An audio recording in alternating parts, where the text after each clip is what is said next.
आमदनी कितनी बड़ी बताए ना।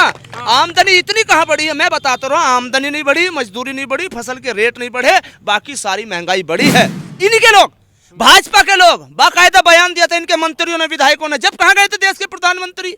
और यहाँ तो मुसलमान की तारीफ कर रहे सनी का वोट लेने के लिए, और वहां जो रैली में कही जो क्लिक चल रही है मंगालवी, वो क्या थी? ये सब इनका ड्रामा है। जैसे बागड़ बिल्ला होता था ना, बागड़ बिल्ला रंग बदलता था, ऐसे ही ये बागड़ बिल्ले की तरह रंग बदलते, बाकी और कुछ। नमस्कार, इस वक्त हम मौजूद हैं उत्तर प्रदेश के अमरोहा में। लोगों से बातचीत करने की कोशिश करेंगे कि इस बार लोकसभा चुनाव में जो है यहाँ से कौन जीत रहा है, क्या लग रहा है इस लोकसभा से, किसको देख रहे हैं इस बार? देखिए, लोकसभा अमरोहा में नहीं, पूरे देश में दो पार्टियों में चुनाव है। हाँ। एक तो वो जिसने सिर्फ और सिर्फ झूठ के नाम पर राजनीति की है, 10 साल में देश को और देश के नौजवानों को, किसानों को लूटने का काम किया है।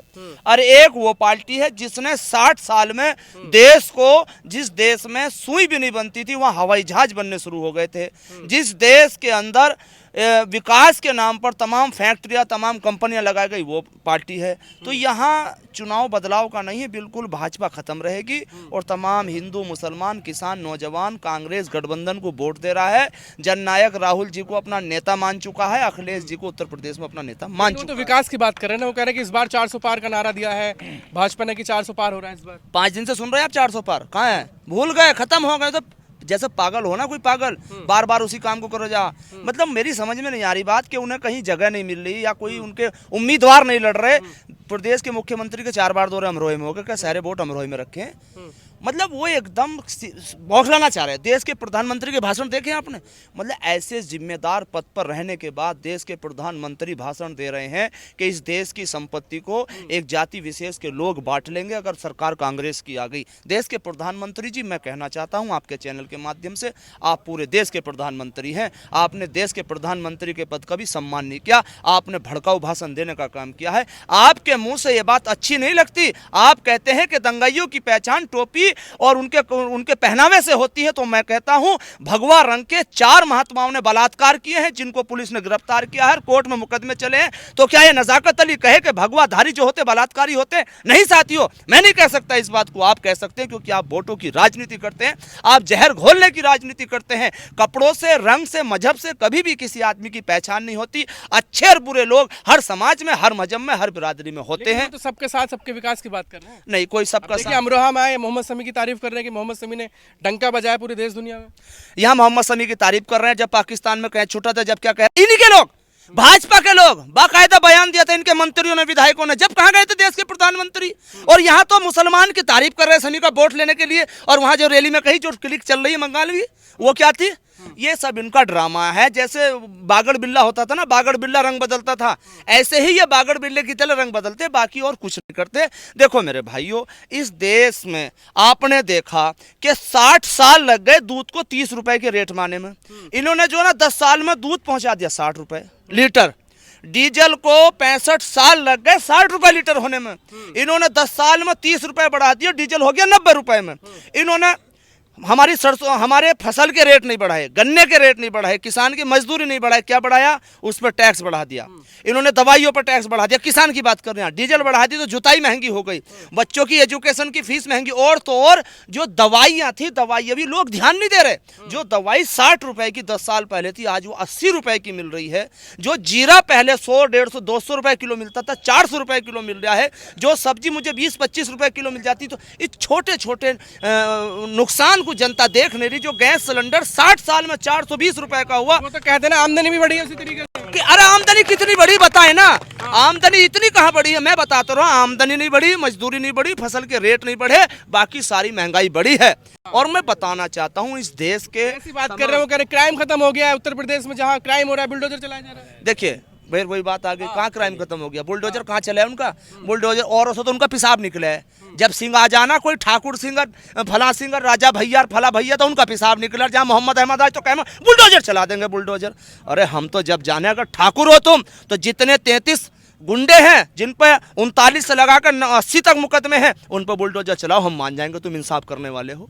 आप सिर्फ और सिर्फ मुसलमान का नाम आते ही बुलडोजर चलाते हो और वोट लेने का काम करते हो। और मैं गलती उनकी नहीं बताता, इस देश की जनता से पूछना चाहता हूँ, मैं इस देश की जनता से पूछना चाहता हूं, जो हिंदू मुसलमान पर खुश होकर वोट दे रहे हैं, जो मंदिर के नाम पर वोट दे रहे हैं, विकास की बात कर रहे हैं ना, जो मस्जिद के नाम, ना विकास की नहीं, बकवास की, जो मंदिर और मस्जिद के नाम पर वोट दे रहे हैं, सुनिए कोई विकास नहीं हुआ। तो मैं वोट देने वालों से कहता हूं, अगर मंदिर के नाम पर वोट मिलता तो ये यहाँ क्या कर रहे हैं, मंदिर में जाकर घंटा बजाओ, ये वोट क्यों मांग रहे हैं जनता से? अगर मंदिर में ही सब कुछ है, जब मंदिर बना दिया तो घर बैठो। आस्था है ना वहाँ पे, आस्था का सिस्टम एक अलग है, तो आस्था को फिर राजनीति में क्यों बुलाया जा रहा? मैं भी मानता हूँ आस्था, मैं खुद सम्मान करता हूँ उस आस्था का मैं खुद सम्मान करता हूँ। देखिए, इन्होंने राम मंदिर को भी नहीं बख्शा, इन्होंने रामचंद्र भगवान को भी नहीं बख्शा, इन्होंने सीता मैया को भी नहीं बख्शा। आपने देखा होगा हिंदू धर्म के अंदर बताया गया है कि मंदिर का उद्घाटन पति और पत्नी दोनों करते हैं। देश के प्रधानमंत्री ने सिंगल ने उद्घाटन कर दिया। सनातन धर्म हिंदू मजहब कहता है कि मंदिर के उद्घाटन में जो 4 शंकराचार्य होते हैं उनका होना जरूरी है। क्या कोई शंकराचार्य था? नहीं था। मंदिर का कभी भी निर्माण अधूरा हो, उसका उद्घाटन नहीं हो सकता। क्या मंदिर पूरा था? नहीं था। इन्होंने उस रामचंद्र भगवान मर्यादा पुरुषोत्तम को नहीं बख्शा, उस मंदिर पर भी इन्होंने राजनीति की। और वहाँ टाटा बिरला, धीरूभाई अंबानी, हीरोइनों के फोटो देखे होंगे आपने, कोई किसान और मजदूर उस उद्घाटन में था नहीं। तो इसलिए आज देश के लोगों को मैं इस माध्यम से कहना चाहता हूं, आपके चैनल के माध्यम से बताना चाहता हूं, जो किसान मजदूर अपने बच्चे की फीस भरता है, ब्याज पर पैसा लेकर मजदूरी करके 20 साल तक अपने बच्चे को पढ़ाता, इतना काम किया। मेरा दादा अनपढ़ था, मेरे बाप ने इंटर किया और मैं ग्रेजुएशन हूँ। ये कांग्रेस के शासन में हुआ है। स्कूल बने, सरकारी अस्पताल बने, IIT बने, डिग्री कॉलेज बने, इंजीनियरिंग कॉलेज बने, अस्पताल बने, पुल बने, सड़क बनी, कंप्यूटर बने, बड़े बड़े उद्योग लगे, गन्ने के मिल लगे, सब कांग्रेस के शासन में हुआ है। इनके शासन में तो सिर्फ बिका ही बिका, बाकी कुछ और नहीं हुआ है। ये मैं नहीं कह रहा, इतिहास कह रहा है, मैं नहीं कह रहा, इतिहास कह रहा है। जब देश आजाद हुआ था अंग्रेज कुछ नहीं छोड़ कर गए थे। क्या छोड़ कर गए थे आप बताओ? और आज आप क्यों जा रहे हैं? तुम दिल्ली को देख लो, दिल्ली देश की राजधानी, क्या चिड़िया का विकास का बच्चा बनाकर शीला दीक्षित जी ने तैयार किया था। कांग्रेस ही एक ऐसी पार्टी है देश के किसानों की, नौजवानी की बात को समझती है और यो ही देश को आगे ले जा सकती है। क्योंकि देखो, किसी भी घर और परिवार में जहां मन मुटाव होना एक अलग बात है, अगर वहाँ विवाद है इसलिए हो कि मैं इससे हसत रखता हूँ, ये मुझसे, तो वो घर बर्बाद हो जाता है। इसी तरह हमारे देश में चल रहा है। इस भारत बन रहा है, कौन कह रहे हैं? हाँ, बन रहा है। कौन सा विकसित भाई? अरे बन तो रहा है। विकसित भारत नहीं, विकसित नहीं, विकसित भारत। विकसित भारत, 80 करोड़ लोगों को विकसित भारत में उन्होंने लाकर दे दिया। विकसित 80 करोड़, शर्म नहीं आती? यूं कहते हैं हम 80 करोड़ लोगों को नाच दे रहे हैं। अरे प्रधानमंत्री जी, आप ये वादा करते हैं कि हम 80 करोड़ लोगों को नाच दे रहे हैं, हमारी सरकार आ गई तो 40 करोड़ों को नाच देंगे, 40 करोड़ इस लायक कर देंगे कि वो नाच लेने के लायक नहीं, कारोबारी हो जाएंगे। ये कहते तो समझ में आ रही थी, बड़े शान के साथ कहते हैं कि 80 करोड़ को हम नाच दे रहे हैं। तो इसलिए नाचवाज का कोई चक्कर नहीं है, विकास का मुद्दा है, बकवास का मुद्दा बिल्कुल नहीं रहने का। सब पढ़े लिखे लोग हैं, समझदार लोग हैं।